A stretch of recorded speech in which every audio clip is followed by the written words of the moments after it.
አንድ አምላክ በሚሆን በአብ በወልድ በመንፈስ ቅዱስ ስም ሰኔ 11 በዚች ቀን በጦርነት ድል አድራጊው ከቤተ መንግሥት ወገን የሆነ የመላእክት አርአያ ያለው የከበረ ሰማዕት ገላውዴዎስ የተጋድሎ ፍጻሜ ነው። ይህ ቅዱስ ምድራዊ መንግሥትንና የዚህን ዓለም ክብር የናቀ ነበረ። መልካም ገድልንም ተጋደለ። የማይጠፋ ሰማያዊ መንግሥትንና የማያልቅ ክብርንም ወረሰ። የዚህም ቅዱስ የአባቱ ስም አብጥልዎስ ነው። እርሱም ለሮም ንጉሥ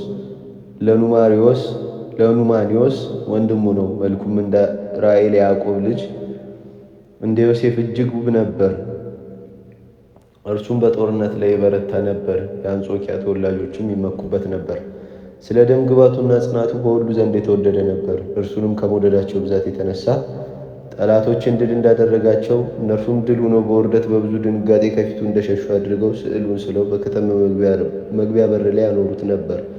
ቅዱስ ገላውዲዮስም የቤተ ክርስቲያን ቅዱሳት መጻሕፍትን ዘወትር ያነብ ነበር። የሮም ንጉሥም ዜናውን ሰምቶ ሊያየው ወደደ። ልጁ ገላውዲዮስንም ይልክለት ዘንድ ወደ አባቱ ላከ። እርሱም ላከለት። በደረሰም ጊዜ በደስታ ሊቀበለው ንጉሡ ከሰራዊቱ ጋር ወጣ። ባየውም ጊዜ ደስ ተሰኘበት። የሮሜ ከተማ ሰዎች ሁሉም ደስ አላቸው። ከእነዚህም ወራቶች በኋላ ከቁዝ አገር ሰዎችና ከአርማንያ ታላቅ ጸብ ተነሳ። ይህም ቅዱስ ገላውዲዮስ ክብር ይግባውና በጌታችን በኢየሱስ ክርስቶስ ታምኖ ወደ እነርሱ ወጣ፣ ድልም አደረጋቸው። ንጉሣቸውንም ያዘው፣ ጣዖቶቻቸውንም ሰበራቸው። ከዚህም በኋላ ወደ አንጾኪያ ተመለሰ። ዲዮቅልጥያኖስም የክብር ባለቤት ጌታችን ኢየሱስ ክርስቶስን ክዶ አምልኮ ጣዖትን በአጸና ጊዜ እጅግ አዘነ። ፊቅጦር የሚባል የህርማኖስ ልጅ ወዳጅ ነበረው። ሁልጊዜም የመጽሐፍትን ቃል ይሰሙ ነበር፣ ስለ ነፍሳቸውም ድህነት ያነቡ ነበር። ከዚህም በኋላ ክብር ይግባውና ስለ ጌታችን ኢየሱስ ክርስቶስ ደማቸውን ያፈሱ ዘንድ ተስማሙ። በዚያ ጊዜም ሰይጣን በሽማግሌ አምሳል ታያቸው። ያዘንላቸውም መስሎ እንዲህ አላቸው፣ ልጆቼ ሆይ መልካሞች ጎልማሶች ናችሁ፣ የነገሥታት ልጆችም ናችሁ። ስለ እናንተ እፈራለሁ፣ አዝንላችኋለሁ። እኔም ከንጉሡ ጋር ትስማሙ ዘንድ ለአማልክትም ታጥኑ ዘንድ እመክራችኋለሁ። ሲያዟችሁም ትእዛዙን አትተላለፉ። እናንተም ክርስቶስን በቤታችሁ አምልኩት። ይህ ንጉሥ ኃይለኛና ርኅራኄም የሌለው ጨካኝ ነውና አላቸው። ክብር ይግባውና ጌታችን ኢየሱስ ክርስቶስ ከእነርሱ ጋር የሚነጋገራቸው ሰይጣን እንደሆነ አስገነዘባቸው። ክፋትን ሁሉ የተመላ የሐሰት አባት ሆይ ከእኛ ራቅ፣ አንተ ሁልጊዜ እግዚአብሔርን ሕግ ትቃረናለህና አሉት።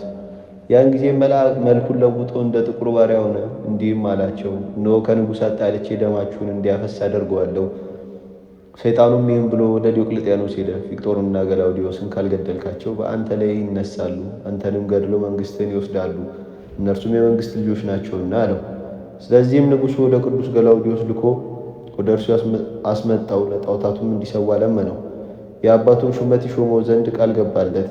ሰምቶም አልታዘዘለትም። ንጉሡም ክፉ ቃልን ሊናገረው አልደፈረም። ቅዱስ ገላውዲዮስ ግን በድፍረት ይናገረው ነበር። ያለ መፍራትም ንጉሡንና የረኩስ አማልክቶቹን ሰደበ። ሄርማኖስም ቅዱስ ገላውዲዮስን ወደ ግብፅ እንዲልከውና በዚያ እንዲገድሉት ንጉሡን መከረው። እርሱ እንደ ልጄ እንደ ፊቅጦር አመፀኛ ነውና። ንጉሡም ወደ እንዴናው ገዥ እንዲህ ብሎ ጻፈ፣ ገላውዲዮስ ትእዛዛችንን አልተቀበለም፣ ቃላችንንም አልሰማም። አንተም ወደ ትእዛዛችን ይመለስ እንደሆነ በብዙ ድካም ሸንግለው፣ ይህ ካልሆነ ራሱን በሰይፍ ቁረጥ።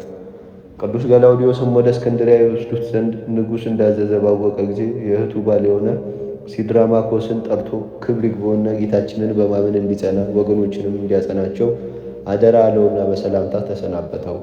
ወደ እንዴናው ገዥ ወደ አርያኖስ በደረሰ ጊዜ አርያኖስ አይቶ ደነገጠ። ተነስቶም እጁን ሳመው፣ እንዲህም ብሎ ለመነው፣ ጌታዬ ገላውዲዮስ ሆይ ይህን ሥራ አትሥራ፣ የንጉሡንም ትእዛዝ አትተላለፍ።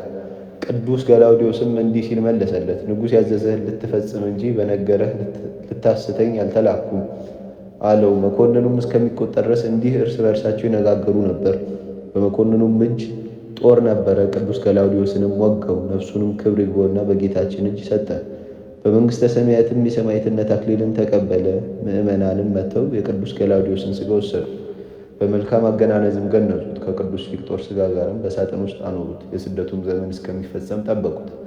ከዚህም በኋላ የቅዱስ ፊቅጦር እናት ቅድስት ሶፊያ ወደ እንዴናው አገር መጣች። የቅዱሳን ገላውዲዮስና የፊቅጦርን ሥጋቸውን ወስዳ ወደ አንጾኪያ አደረሰች። የቅዱስ ገላውዲዮስ ሥጋ ማስዩጥ በሚባል አገር ይኖራል የሚልም አለ። እግዚአብሔር ምስጋና ይሁን። እኛንም በዚህ መስተጋድል ጸሎት ይማረን፣ በረከቱም ከእኛ ጋር ለዘላለሙ ትኑር አሜን። በዚህችም ዕለት በመድኃኒታችን በኢየሱስ ክርስቶስ ስም በእስክንድሪያ ከተማ የተሰራች የአርባው ሰማዕታት ቅዳሴ ቤተክርስቲያንና የእስክንድሪያው ሊቀ ጳጳሳት የቅዱስ ክርዳኑ መታሰቢያ ነው። በረከታቸውም ከእኛ ጋር ለዘላለሙ ትኑር አሜን። አንድ አምላክ በሚሆን በአብ በወልድ በመንፈስ ቅዱስ ስም ሰኔ 12 በዚች ቀን የከበረ የመላእክት አለቃ የመልአኩ የሚካኤል መታሰቢያውን በዓል ያከብራሉ።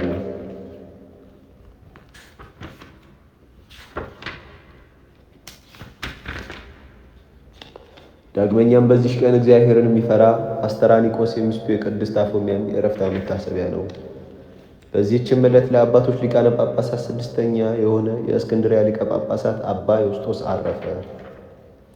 በዚህችም ዕለት ለአባቶች ሊቃነ ጳጳሳት 67ኛ የሆነው የእስክንድርያ ሊቀ ጳጳሳት አባ ቄርሎስ አረፈ።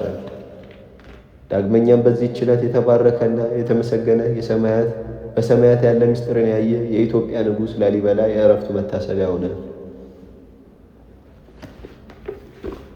ዛቀብኩ ማህሌተ አዘክሪ አይላፈ ምለተ ጸምዱ ከዘልፈ ለላነብብ ተወከፍ ዘንዴት መጽሐፈ እንተረሳይ ከግዚኦ ጸሪቀ መበለቱ ኩፈ ምላቡ ቡላን ዘተርፈ ነቢያት ቅዱሳን ሐዋርያት ሰባኪያን ሰማዕታት ጻድቃን ደናግል አድዮ መነኮሳት ሄራን ባረኩ ጉባኤ ዛቲ መካን እስከ አረጋዊ ሊቁ ንዑስ ሕፃን ለዘጻፉ በክርታስ ወለዛ ጻፉ ዘይደርስ ለዛንበቦ ለዘተርጎሙ በልሳን አዲስ ወለዘሰማ ቃሎ በዝነ መንፈስ በጸሎተሙ ማርያም አራቂተ ኩሉ ባይስ ቡሬ ማረነ ኢየሱስ ክርስቶስ ቡሬ ማረነ ኢየሱስ ክርስቶስ ቡሬ ማረነ ኢየሱስ ክርስቶስ። አቤቱ አምላካችን ቅዱስ እግዚአብሔር ከቅዱሳኖቹ ረድኤት በረከትን ይከፍለን ዘንድ ቅዱስ ፈቃዱ ይሁንልን። ወስብሐት ለእግዚአብሔር።